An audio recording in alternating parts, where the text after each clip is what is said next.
and pass it over to Jeff. Hi, everyone, and thanks, Julie. So I'm going to be super fast because we have 3 fantastic presenters and 30 minutes, and I want to give them their due time. So I'll just give quick introductions and just say, by way of introduction to the topic, teaching beyond Zoom, with a guilty conscience, I pitched this idea because I have not gone beyond Zoom in almost any shape, form, or fashion. And I've really just kind of imported, as much of what I do in the face-to-face classroom directly into the Zoom environment. And I'm very aware of the limitations, and I've been very curious to talk to all 3 of the panelists today, just informally at different times, about how you do what you do and why you do it. And I just am impressed that there's sort of 3 distinctly different approaches with different pros and cons using different platforms. So I'm really excited to hear what they have to say, and probably take diligent notes and then not apply any of it again in my own teaching because I'm so lazy and stuck in my groove. But at any rate, I want to introduce, I think in order of going, because I think Alan has to teach on a pretty quick turnaround schedule. So the first presenter will be Alan Strouse, who's my colleague at Hunter. Also at the New School, I know you have a New School email address. I won't put you on the spot, but yeah. Well, and at Fordham, I teach at 3 different places. So Zoom is actually a lot more convenient than running around Manhattan. Terrific. And Fordham, sorry for leaving that out. Second, we'll hear from Chris Wells, who's coming to us all the way from the Twin Cities and Macalester College, where he teaches in the Environmental Studies program and the History program. Also, perhaps the most important thing about him is that he was my college roommate back in the day. And it's really exciting to have you come visit us, Chris. Great to see you. And finally, Andie Silva, who's my colleague at the Graduate Center in the Digital Humanities program and also teaches in the English department at York here at CUNY. So that's it for me. Alan, take it away. Okay, thanks. So nice to see you all. Lovely to be here. So I'll talk about 2 things that I've been doing in my classes. And first, I like to start my Zooms with a couple of rituals. And the first is that I ask everyone to please turn on their mics. So let's do this. If everyone could please turn on your mic and just start talking as loudly as you can at each other, saying hello. Hello, Julie. Hello, Chris. Hello, hello. Hi. Hi, Hi, everybody. Hi, Anne. Hi, Julie. Hi. Okay. All right. Cool. That, Okay. that kind of gives the feeling that we're in a room together, which I like. And the other thing that I do at the beginning of every class is we meditate for 3 or 4 minutes. And so last fall, I noticed that students were really struggling with knowing how and where to do their homework because they were stuck at home and not in the routine of going somewhere. And so at the New School, I offered a winter class about habits, and every class we meditated for a few minutes at the beginning. And then we were also working on writing habits and reading some literature and philosophy about habit making. So I've started incorporating this into all of my courses, and please indulge me while we just do it for a couple of minutes. So if you could just make yourself comfortable and alert and straighten your posture as much as you can. And if you're feeling drowsy, leave your eyes open. But otherwise, just gently close your eyes. And we'll take 3 deep inhalations through the nose and exhale through the mouth.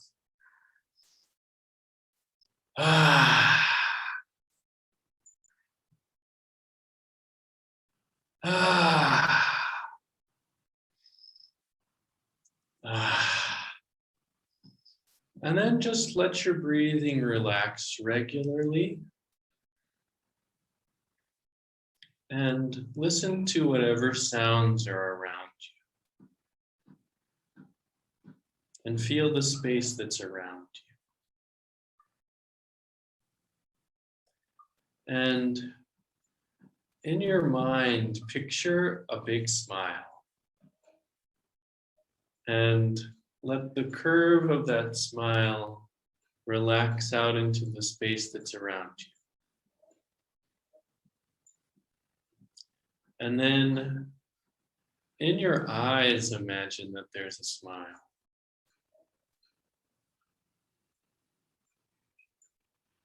And let the corners of your eyes relax and smile.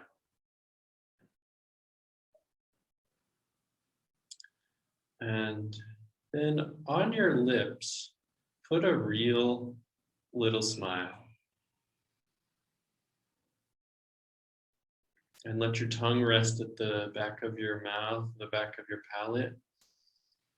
And feel the smile radiating through your mind and your eyes and your mouth.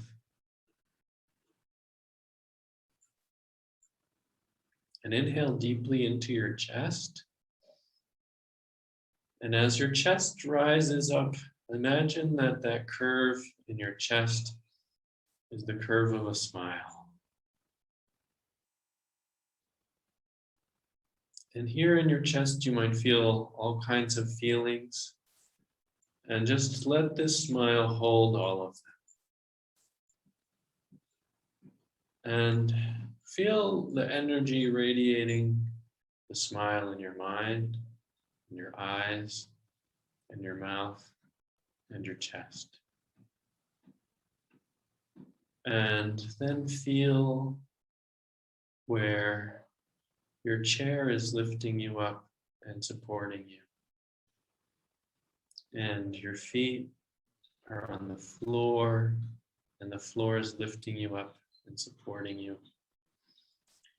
And remember that the earth has always been here supporting you, and we're all here together supporting one another.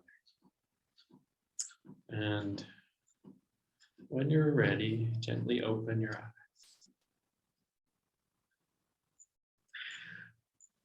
Thank you. Yeah, usually we meditate for just a few minutes longer, but in the interest of time, I will move on. And yeah, I feel that that really helps us to come together into a class, to feel like we're not disconnected in 20 different places, but are breathing together and enjoying one another's company.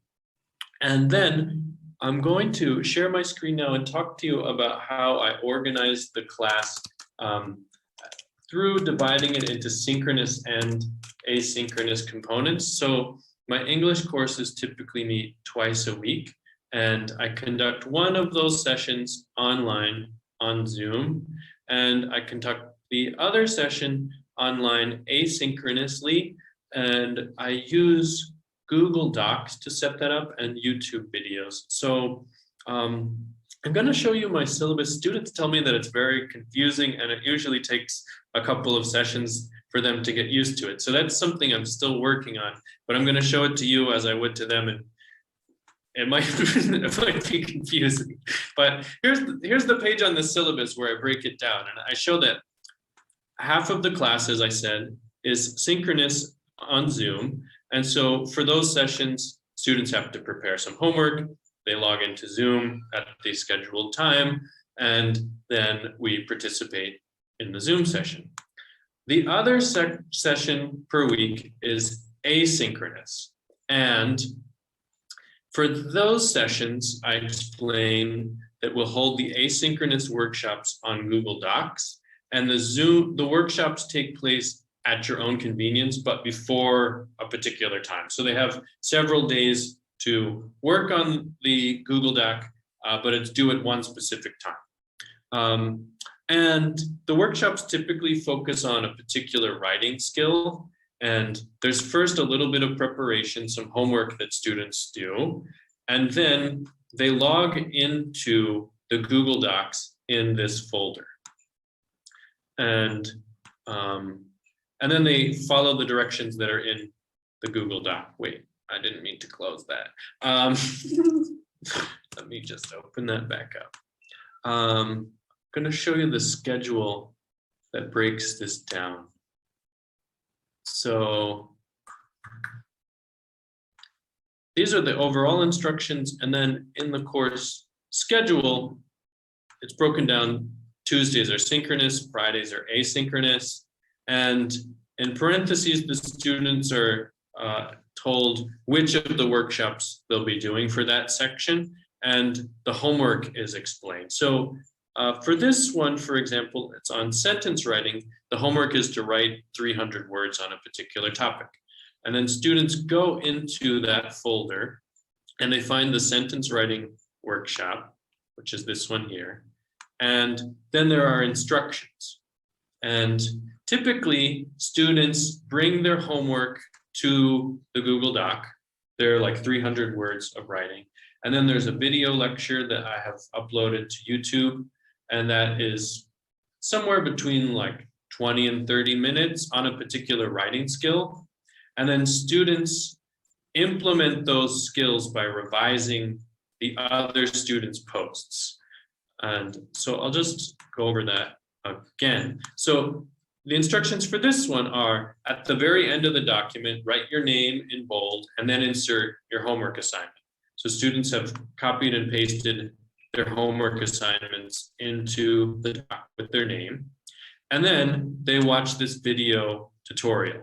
And that is on YouTube, where I talk about various sentence writing techniques. And then the next instruction is to read the assignment of the student that directly precedes yours. And using the suggestion function, the students implement 3 of the writing techniques. So here you can see how the students are doing that on each other's papers, workshopping each other's papers and putting into practice the sentence writing skills. And this is a comp class, so there are video tutorials about research techniques, about different literary devices, about structure, peer review, engaging sources, and so on. And I've been trying to organize my literature courses like this also with a lecture component that's a lecture on the text and a writing workshop, and then a Zoom section.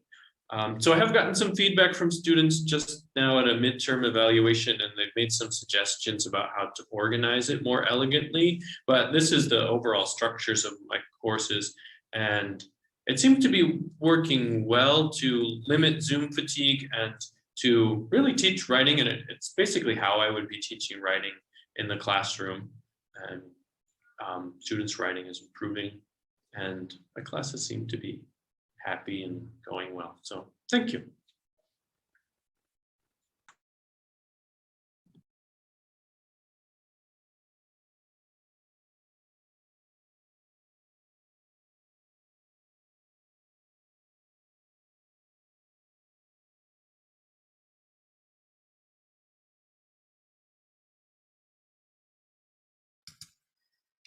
Was I next on the list, Jeff?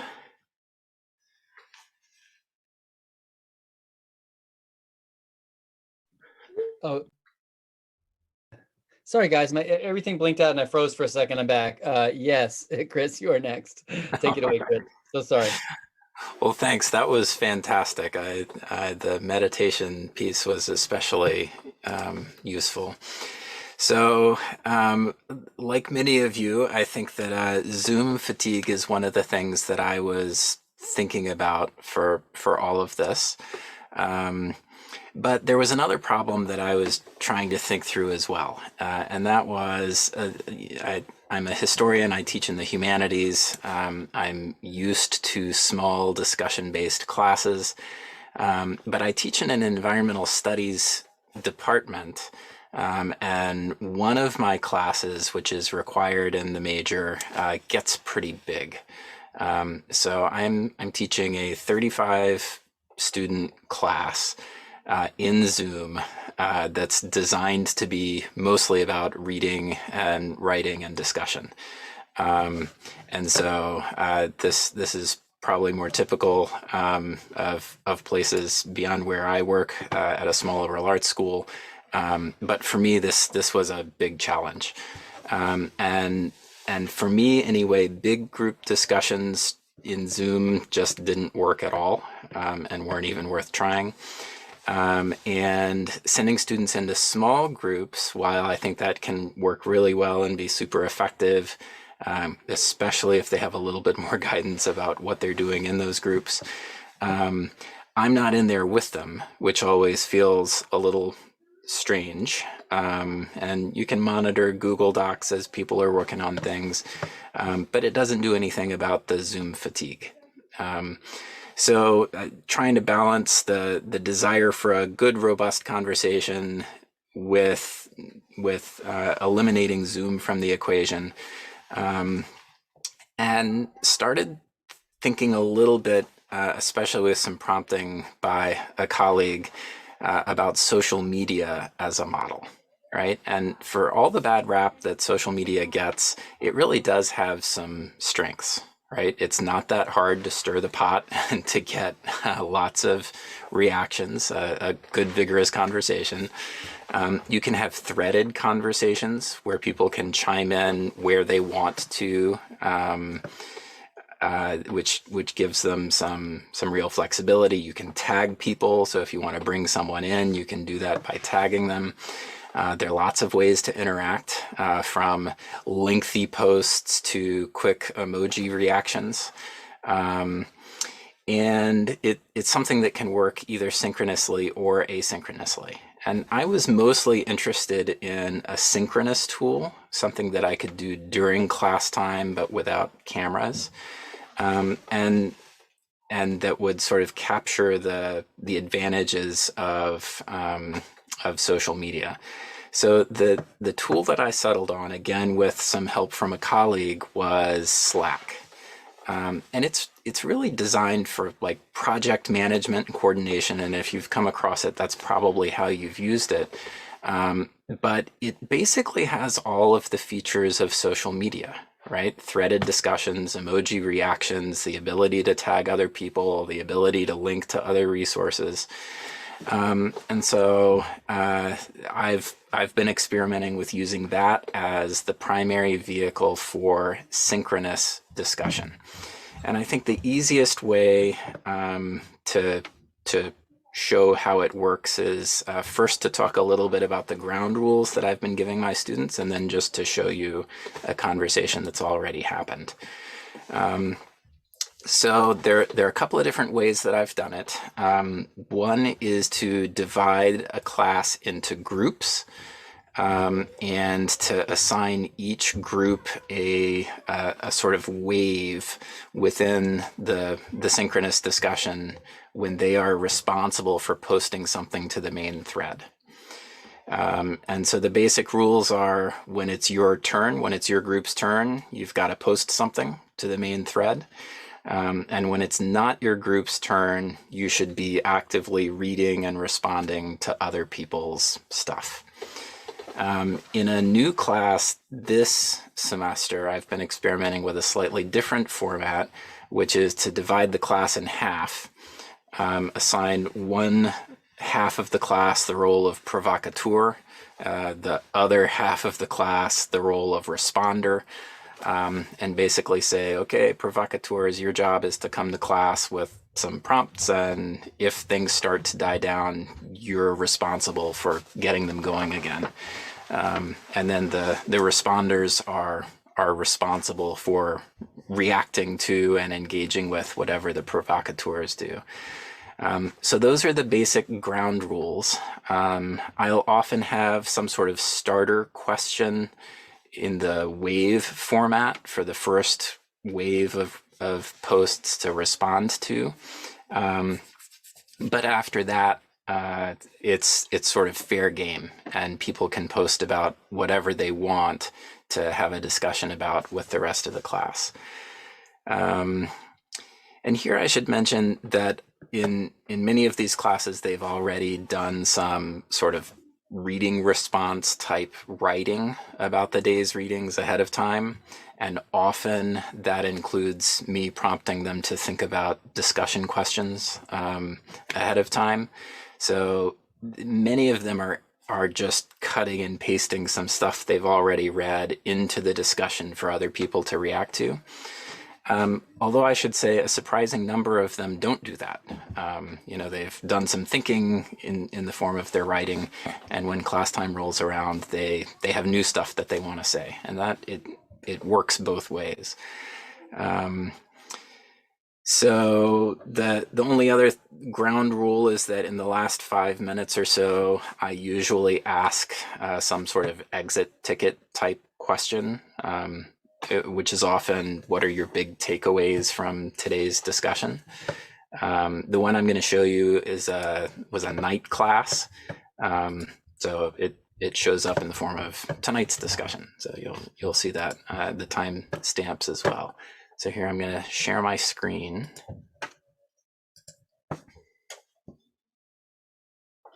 Can everyone see my Slack screen right now? Okay. So I begin by naming the groups, saying which group gets the night off from having to post to the main thread, a reminder about ground rules, a quick prompt. But then you can sort of see the form that things take. So a student will post something and you get threaded replies over here. People react with emojis. Some posts generate a lot of conversation, and others less. I usually jump in and make a comment so that none of them go unremarked upon, although not always. You can see that here. But a lot of, as is the case with sort of social media, some ideas generate a lot of discussion, others don't. I think we probably all see that in our in-person classes as well. But in talking with students about this, I think the thing they appreciate is that although it can feel kind of chaotic if lots of people are typing lots of stuff all at once, it also means that people can sort of read through at their own pace, decide when and where they want to engage, and to take their time composing their thoughts before they jump in. So it has some real virtues as a form of discussion, and you can see that the reactions go from quick reactions to longer reactions. And it has proven, at least for me, to be a surprisingly effective way of getting people engaged in conversation without having to turn on their cameras and sort of be on the stage with a screen mediating everything. So that's what I've got. Terrific. Thank you, Chris. And we'll come back to Q&A, everyone. We'll get a chance to ask questions at the end after all three presenters have gone. Next, we're going to hear from Andie Silva. Thanks, Jeff. And hi, everyone. It's fun to be here. And I always love hearing what other people are doing in their classes and think about how, we can borrow from each other to make our classes more productive. And I'm glad I went after Chris because I'm talking about a similar kind of approach, similar to Slack and the social media aspect, but a tool called Discord. And for me, all of the reasons that the other speakers already spoke to as to why I brought this into my course, Zoom fatigue obviously was a big one, and creating student interaction outside of cameras, but also just the sense of community that I think is the thing that we miss out the most when we're on these digital spaces. Is we don't really get that informal kind of hanging out before class starts and students are chatting, talking about how their other classes are going, or after class starts, students coming up to me or each other, having that community that they know there are other people going through what they're going through, for better or worse. And really just having that chance and that space to engage. And especially at York, which is a relatively small school, and we have only about 100 or so majors. And so it tends to feel like a pretty community-driven environment, even though, we're a commuter college, so we don't have students hanging out throughout the day, but they exchange emails, and I know that they always engage with one another normally. So the reason why I chose Discord over Slack, I'll show you a couple of reasons, but the main one, as you might have heard from other people, is that students might already be there. The Discord is a platform that was originally aimed at gamers. because you can hook up your mic and hook up your gaming device and talk to people while you're playing a game. And so it has that really nice synchronicity to it, but it has a lot of other opportunities for social engagement. So it's very likely that some of your students might already be there, so there's less of an entry point for them. And I really like the ways in which, because it's so community driven, there are opportunities both to create safe spaces and to create different kinds of interaction spaces within your course. So I'll just share my screen and show you what I mean. Bear with me, I have a lot of tabs open. Here we go. Okay, can we see that? Okay, great, thanks. So as you see, I have a few courses running here and I follow a couple of other things, but you can create these kind of subsections to organize how you run your course. And what we're looking at right now is my course for restoration and 18th century literature. So it's a course where we think a lot about embodied reading and reading communities. And so I wanted to replicate some of that in this course. So there are spaces where the students can interact informally, like the Pets and Memes channel. And class chatter, which I think right now is kind of empty because I made too many channels. And reacting to readings is also another point where they can discuss what's been going on with their experiences with the readings and kind of share it informally outside of our formal discussion boards. There's also a place for asking questions, which is a huge help to me also, because if a student has an emergency, like if they are at 11:50 p.m. trying to upload a paper and they can't figure out where to go, someone else can pop in and help them out, and that's been super helpful. And then I also have more formal spaces. So for instance, my office hours are run through here. So these 3 channels are all voice channels. So immediately when a student taps into the virtual office, their microphone turns on and we can have a live conversation. And then I have a waiting room for when I have group meetings and an open chat space that students can use if they want to meet with their groups for whatever reason. And this semester, we're also doing commonplace books, and I encourage students to use pen and paper, again, to kind of go away from the Zoom and digital kind of spaces. So this also gives us an opportunity to see what other people are doing without it being another thing that they have to do on their screens. When you set up your server, one of the great things that I like about Discord is that you can set up community guidelines. So there are a few different ways to create a Discord server, but one of them is to make your server what they call a community server, which means there's no cap on the number of people that are allowed to join, but they have to follow certain guides that you set for them.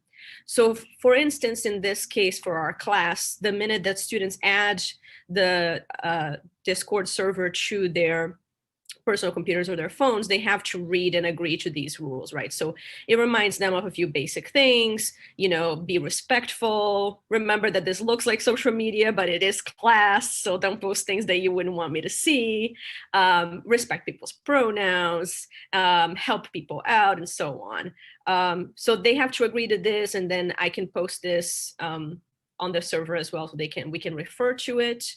And when you set up this server space, you can also create a welcome screen to help students navigate through the server. So when they enter, even if they've never seen this before, and I usually have a walkthrough video as well, but they'll have a couple of places to get started. So they'll know, okay, here are some places where you might want to go as you get set up. And so I like this balance of the kind of formal and informal space that Discord provides, where students can chat with each other, and there are places where they know I am not checking for grades or checking for readings or anything, but they are free to share ideas. And then there are places where there are required assignments that they know to post, and this keeps them kind of checking this Discord space regularly, and they also keeps them, you know, in mind that I'm here and I'm available. And I try to only keep myself online when I am actually available. So you can set yourself to invisible in case you don't want students to feel like you're on call all the time. But otherwise, there's a range of options. The one downside that I'll mention to Chris's point about discussions is that it is kind of hard to lead discussion on here. And I just saw an example I wanted to show you, but there are replies. Oh, this will be a good one. So Discord just recently introduced stacked replies, but they are not super functional. So you can see this one over here. For instance, a student said, I don't see the final draft submission anywhere. When somebody replies to them, their original post shows up at the top with this little angled bracket attached to the person's name. It's not super useful. So I wouldn't recommend the space for running formal discussion in any way that you would have to keep track of, because that would be very difficult. And in any way that would require the kind of threading that Slack does allow. But for other kinds of community spaces and for supporting students to create community among each other, I find this super helpful. And I will stop here, but if you have any specific questions about the tool and how it works, I'm happy to answer.